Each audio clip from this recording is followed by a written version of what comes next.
How's it going, everyone? This is Trixx from Meta Smash, and in this video we're going to be going over the Ness Pyra Mythra matchup. And I'll tell you right now, this is horrible. This just is a horrible matchup. In this first game, I ended up doing pretty decently, and you'll see how it plays out. I feel like Mythra can do pretty well in neutral, but the neutral in this matchup is so incredibly grueling. Like you don't get a chance to breathe, but also you don't get a chance to let your opponent breathe. You have to have constant pressure at all times, but also play incredibly safely, since Mythra doesn't really have the ability to do crazy combos. And honestly, I tried everything. We played for maybe 3 or 4 hours, and I tried edge guarding with her up special. I tried going off stage to use Nair or Fair or anything I possibly could to get edge guards. Ultimately, this was one of the better takes that we got, and I just couldn't go off stage against him. I couldn't do anything off stage because if you happen to miss, Yo-Yo was waiting for you on the other side, and you would just die so easily. And I also learned very quickly that in this very moment, I should have DI'd that better. But also that I should be camping Ness if I'm going to be trying to play as solo Mythra. Yes, I have a lot of percent on him. Just for this particular game, I should have switched into Pyra, obviously, but I wanted to see how well we could do going solo Mythra, and if it was even possible to keep up with Ness' frame data, not to mention his damage output. And I'll admit, this particular game really had me drained. Like, I was trying my absolute best to play as flawlessly as possible, and I ended up getting destroyed by a PK rocket. I think I was at like 47% or something like that, and it kind of just took the wind out of my sails as far as being able to play very concentrated neutral. Yes, I was playing really well. I had a huge lead as far as percent goes, but the game just did fall apart. So in my opinion, as far as playing solo Mythra, if I really wanted to camp him out and try and win by time or get like a cheesy kill at like 240% and just run away the entire time, sure, solo Mythra could do it, but there's just too many things that can go wrong way too easily. This is an example of one of them. And just like that, the dream is over. I had a 150% lead, and then it was just over so quickly. So I abandoned that strategy after about an hour of testing it out, seeing if I could actually do it. And then we went into the mixed game, so I'm going to be playing Pyra and Mythra. I tried to play quite a few games as solo Pyra just to see if there was really even a point. And honestly, it went even worse than when I played solo Mythra, so I'm going to spare you all and not even show you what happened because it was absolutely brutal.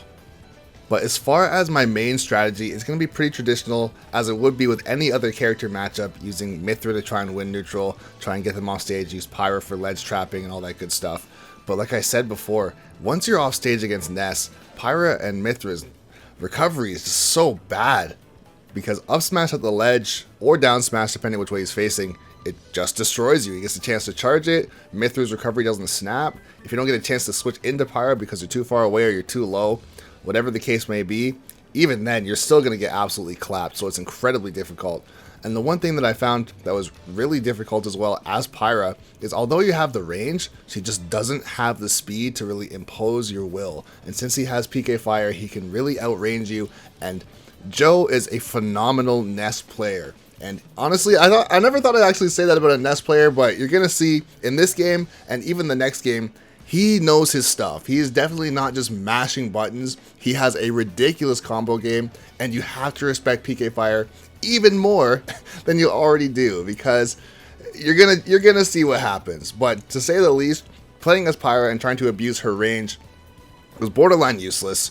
Trying to use your Blazing End as well to keep him out, also borderline useless, just because he was able to get around it so quickly, so easily, having his mobility in the air. So throwing out Blazing End, I could catch him sometimes, but it was mostly a trade where it turned into, if he threw out PK Fire, I was able to throw out Blazing End at the exact same time, and sometimes he wouldn't be able to shield, but more often than not he really could, and PK Fire would go straight through Blazing End and I'd still end up taking damage. I wouldn't end up getting comboed, but the trade really wasn't worth it.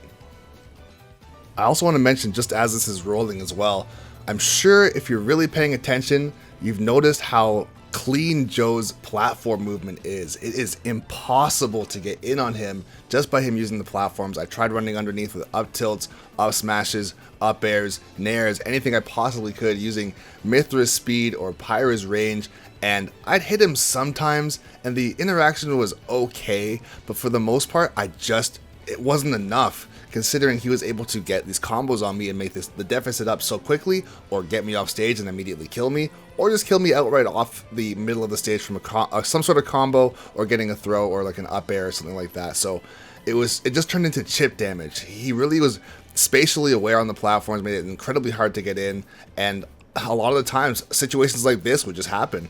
I tried to punish him with the blazing end. I had a feeling he was going to jump. I misspaced it very slightly, got caught with the PK fire off stage, and then I'm just dead.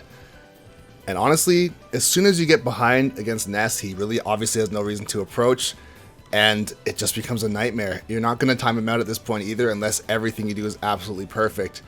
But we take a quick break from explaining the Pyra and Mithra matchup to show you this nail the trick that is about to happen to me. I was very sad that this happened, but at the same time it was too sick to not include, and yeah, GG's. So yeah, if you're wondering if Joe is good, or if I'm having players that I can just naturally beat because they aren't very good in these videos, the answer is, first of all, he's outrageous, like I said, and also, no, I'm trying to bring you guys the best players I possibly can, so I'm genuinely trying to learn the matchup for real, and then also bring you guys actual gameplay that's going to make sense, versus just saying, oh, this player's not very good, or oh, he was mashing, or I was mashing, or I got lucky, or he wasn't punishing this or that. It's like, no, anything I tried to do got stuffed out, and it felt horrible at the time, but honestly, we're here to learn. That's why I'm putting this stuff out. I'm kind of putting myself on blast. Of course, this is like my week, what, 3 or 4 Mithra? I guess it's week 3 of Pyra and Mithra. So I didn't really expect to win any of these in a landslide. It's more so just the richness of the gameplay.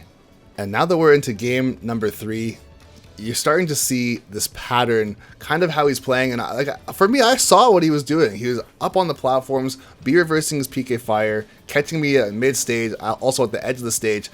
I can also say as well, if you are ever going to do this matchup in a tournament, never take Ness. Never take Ness to PS2 or to small battlefield, or even battlefield for that matter. The fact that he has the ability to make it rain with PK fires and then capitalize on these combos so easily in multiple different spots, it just is a nightmare. In my opinion, I feel like if you're going to fight him, you want to try and take him to either FD, Kalos, or maybe Smashville. I know that Kalos is going to be a bigger stage, so it's a little bit harder to get those kills. You might even live a little bit longer just because it is a little bit bigger, but if he gets a back throw on you, you're probably just going to die anyways, so it is what it is. I was able to catch him there with luckily bad DI. That's probably the earliest I ever got a kill the entire night. But also, I wanted to try and win a couple games, or win any games, on PS2, because from a tournament standpoint, there's a very strong chance that you are going to end up on this stage at least once. A lot of people delve into this stage, so it's going to be like, okay, we're just going to go here because that's just what you do. People play on PS2, it just is what it is. And as a Ness player versus Pyra and Mithra, if you recognize how valuable these platforms are, you're going to want to try and land on either PS2 small battlefield or regular battlefield, just so you have this extra accessibility for your mix-up game.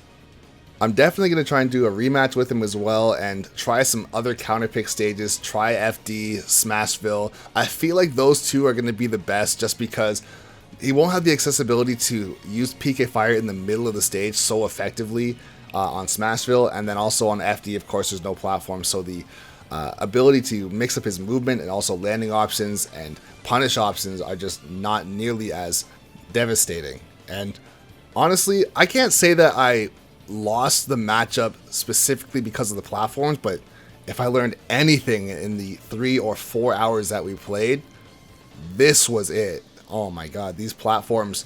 I've never ever fought a Ness that is this good with platforms ever. I've never even seen it before. So this was an eye-opener for me as just a player in general, but as far as just having to deal with this, I don't even know what I would have done if I was playing as Falco. I feel like I would have been able to go off stage a lot more, obviously reflect his recovery, edge guard him a bit more, But in this matchup, two things are happening, at least for me.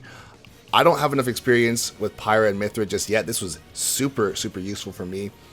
And also, I'm fighting a day one Ness, or not day one, but someone who's been playing since day one. So the likelihood of me actually just winning out of nowhere is probably pretty low. But like I wanted to show before, I wanted to show you guys the interactions of how this kind of goes down.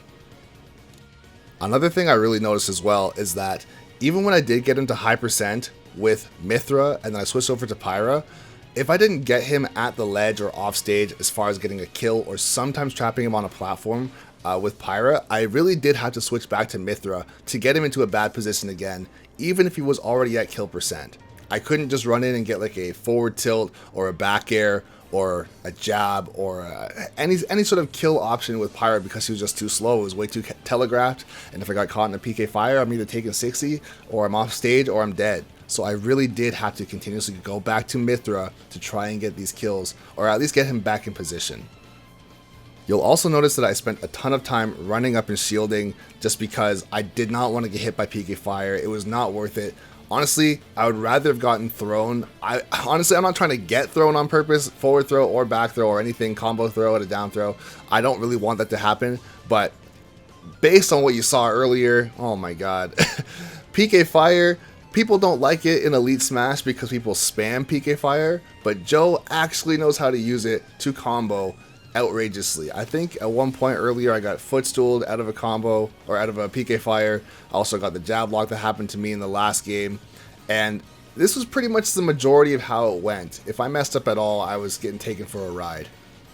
And speaking of messing up, I was very sad at this moment that he did happen to SD, and I can honestly say this was the only game that I won.